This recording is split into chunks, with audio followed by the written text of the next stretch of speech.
Tout à l'heure, va nous apporter ce beau gâteau qu'elle nous a confectionné pour notre invité du jour qui vient de s'installer. Il s'appelle Amadou Kane Toucouleur. Certainement. Kane Diallo Diéry. Ah bon, il faut spécifier. Ah oui, Kane Diallo comme Diéry. quand tu dis si ça wande Simo Saota gâté. Ah oui. C'est ça quoi. C'est compliqué.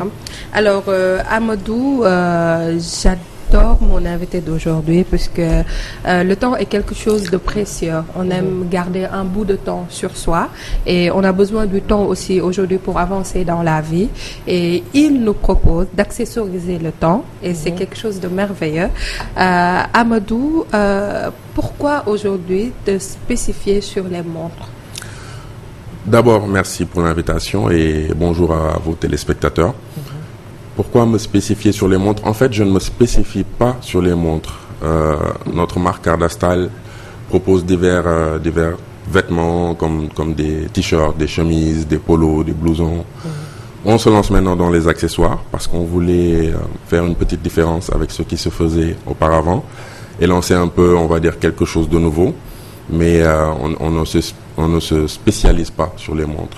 Alors, en tant qu'homme, est-il aujourd'hui facile de créer des accessoires destinés à tout public, hommes, femmes et autres, d'avoir le regard qu'il faut? Je dirais que on a cette sensibilité, pas artistique, mais on a cette sensibilité au beau où on ne l'a pas. Moi, je pense que n'importe qui peut avoir cette sensibilité, peut trouver des choses belles, puis peut avoir cet esprit créatif qui lui permet de faire des designs, tout simplement. Alors aujourd'hui, les montres Cardastyle, c'est aussi l'histoire de l'Afrique, avec une autre manière de montrer l'Afrique qui est une belle contrée, un beau continent. En fait, on va faire une petite rétrospective. Pour dire un peu d'où est parti Cardastyle. Cardastyle, le concept derrière c'est Africa is beautiful. Pourquoi? Africa is beautiful qui veut dire l'Afrique est belle. Pourquoi? Parce que j'avais constaté que la vision qui était projetée de l'Afrique dans les médias occidentaux était tout le temps négative. Pauvreté, sida, guerre, des enfants malades avec des mouches qui entourent.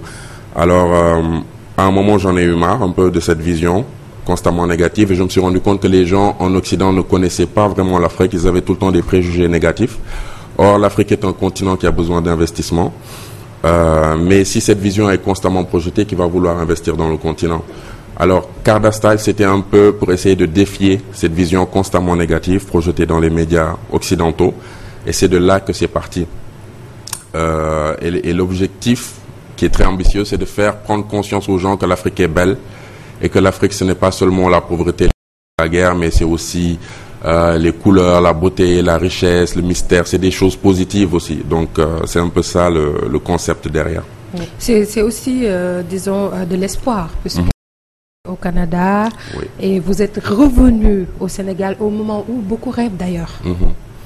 C'est vrai. Je pense que personnellement, moi, je ne me fixe pas de frontières. Le Sénégal, c'est mon pays, ça le demeure et ça le restera. Alors, pourquoi ne pas revenir au Sénégal et lancer cette marque? Cette marque était déjà implantée au Canada, mais mon objectif, déjà que le nom c'est Cardastyle, Carda veut dire Dakar. Je pense qu'on dit en wolof, je voulais vraiment lancer ça chez moi d'abord, pour que ça fasse du sens pour moi. Alors, ce lancement, c'est uniquement pour les hommes? Ou les femmes également ont une petite partie dans... Non, il y a des produits pour hommes comme il y a des produits pour femmes. Il y a également des produits pour unisex.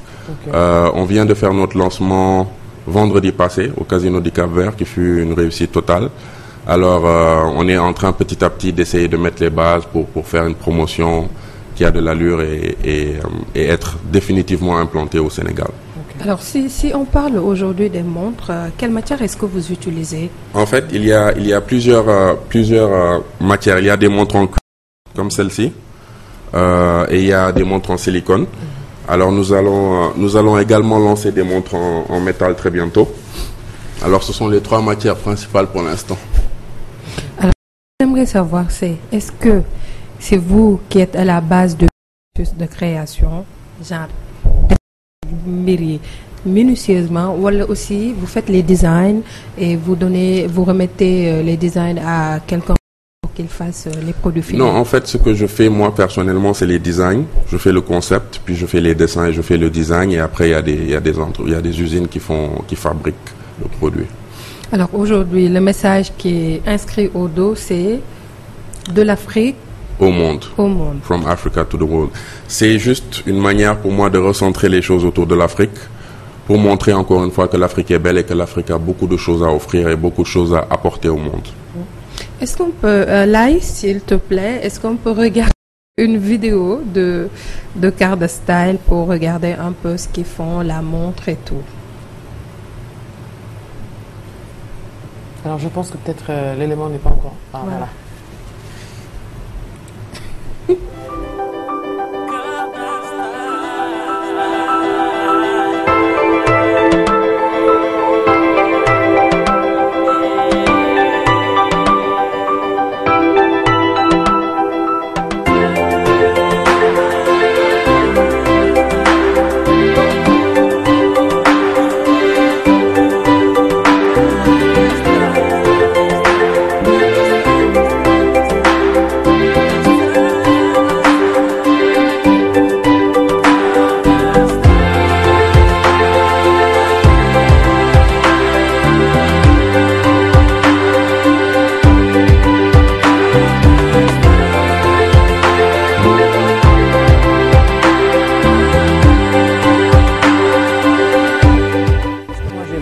Parce que je porte pas une montre Carda Style.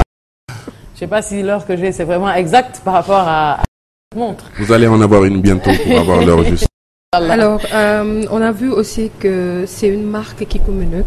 En général, on ne voit pas beaucoup ça. Alors, pourquoi penser aujourd'hui à créer un spot publicitaire où on voit des mannequins de taille avec des montres et tout pour bien vendre l'image de la montre? Tout simplement parce que, comme je le disais, la marque est implantée ailleurs mais pas encore au Sénégal. On est en phase de démarrage au Sénégal, alors on essaye de faire connaître le produit.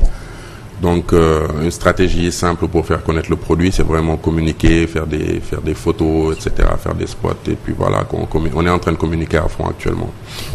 Est-il facile aujourd'hui de venir s'implanter au Sénégal?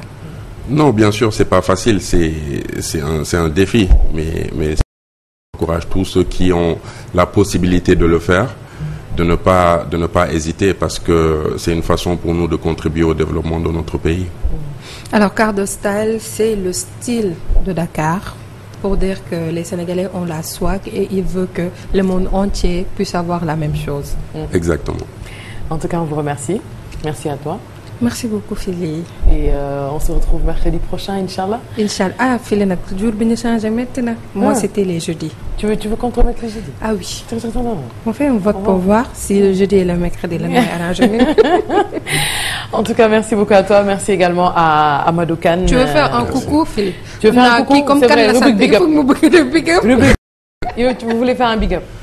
Écoutez, je remercie ma famille qui est en train de me regarder, tous mes amis. Je vais juste pas citer de nom parce que sinon après il y en a qui vont être fâchés, mais je remercie tous ceux qui ont soutenu le projet et qui nous encadrent comme notre cabinet de com InAccess et tous ceux qui, de près ou de loin, soutiennent les artistes comme Idrissa Diop ou bien Khouman Awadi. Je vais m'arrêter là.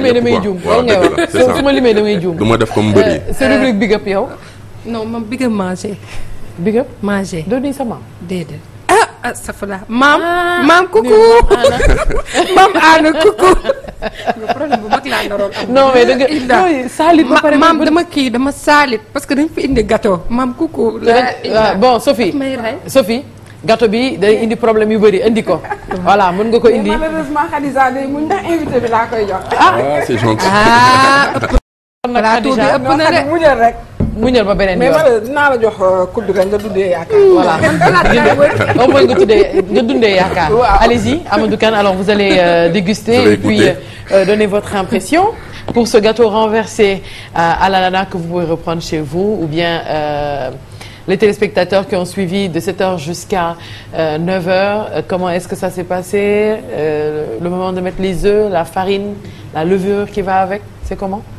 Neex na trop. non neex na. Je vais prendre ses coordonnées après parce que. alpulaar nañu waxee neex na. Noweli. Noweli. Tu vois. Bon, moi je ma cuillère.